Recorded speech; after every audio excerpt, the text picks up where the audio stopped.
Good morning, Primary 6. Let's continue our revision part 2. Okay?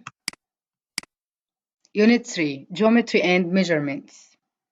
First, you must remember that to get the distance between 2 points as A and B, the rule is the length of AB equals absolute ending point minus starting point. Again, to get the length of AB, ending point minus starting point. Ending point here is B and the starting point is A. So, to get the distance between A and B, you must make subtraction between the 2 points B and A to get the length of AB. So, the length of AB equals absolute, don't forget absolute value to cancel the negative value because the distance never be in minus. Okay, absolute B minus A, ending point which is B minus starting point which is A. So B here is 2. Okay, minus, it is the minus of the low. Okay, minus value of A is minus 3 here. So absolute 2 minus negative 3. Don't forget the same sign minus times minus will give you positive. So it will be 2 plus 3. So 2 plus 3 equals 5. To make sure by another way, the distance between A and B is 5 units. Let's count 1, 2, 3, 4, and 5. Yes. So the distance between B and A is 5 units. Again, the ending point minus starting point. Here, to get the length of CD,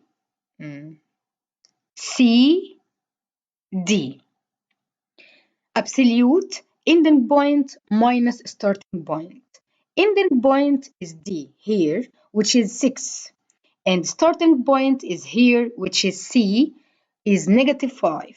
So, absolute 6 minus negative 5 absolute equals 6 plus 5. Negative, negative, the same sign equals positive.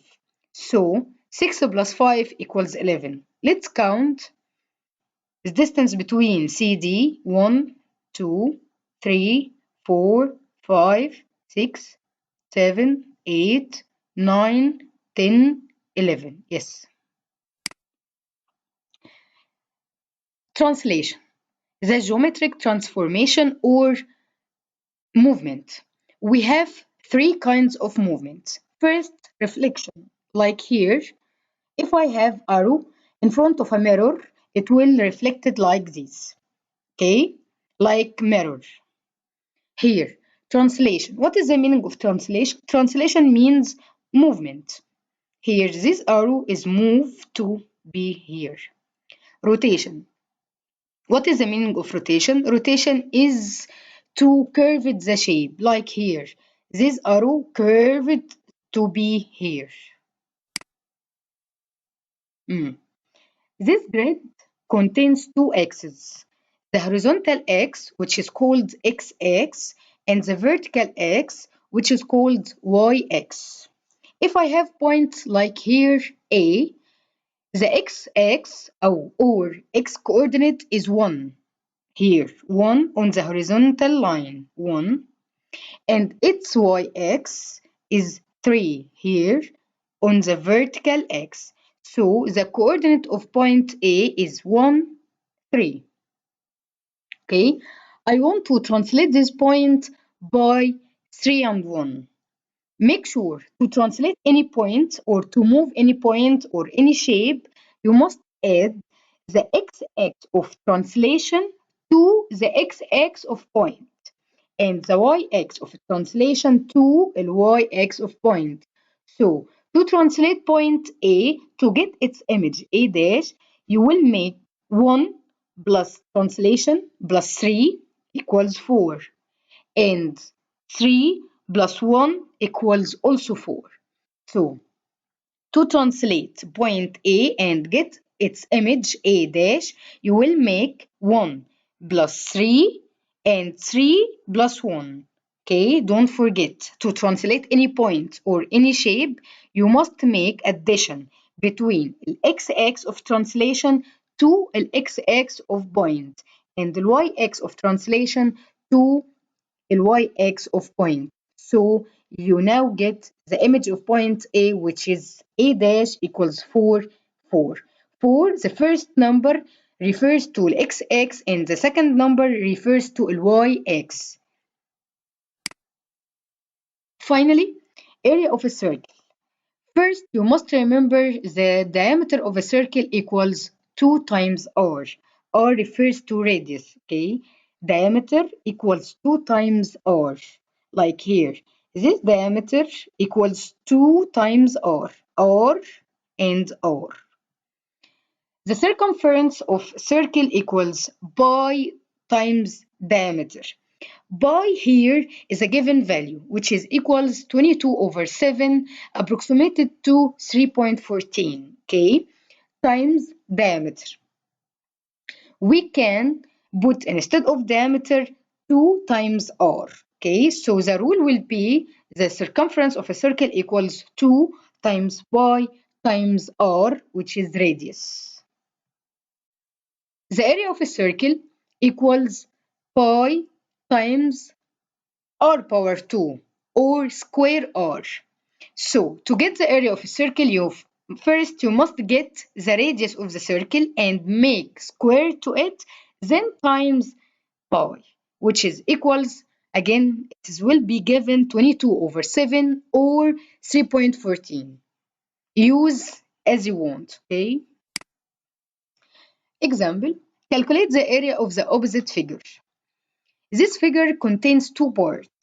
Part number one is a rectangle like here, and the second part is a semicircle.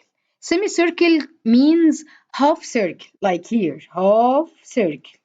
Okay, to get the area of this figure, you must get the area of rectangle first and the area of the circle second. Sorry, semicircle. The area of rectangle equals length times width. Yes. So the length of this rectangle equals 10 centimeter. It is the length of the rectangle and its width is 7 centimeter. Okay, so the area of rectangle equals 10 times 7 equals 70 centimeter square. Okay, now I want to get the area of the semicircle. You know it. The area of circle equals pi times r square or r power 2. But here it's not circle, it is a semicircle, half circle. So I will make times half. Okay, don't forget, I will make half. So half times pi times r square. How can I get the value of radius? Okay, this side equals to this side equals 7 centimeters, and this side is a diameter of the circle, but I want to get radius, so radius equal half the diameter, so its radius will be 3.5. Half 7 is 3.5. It is the radius of the semicircle. Okay, so I will make half times pi times r square, which is 3.5. Half times 22 over 7, or use 3.14 as you want, times 3.5 power 2. You can calculate it. The answer will be 19.25 centimeter square. Now, to get the area of whole figure, it will be 70, the area of rectangle, plus 19.25, the area of semicircle, it will be 89.25 centimeter square. I have finished, and thank you and goodbye.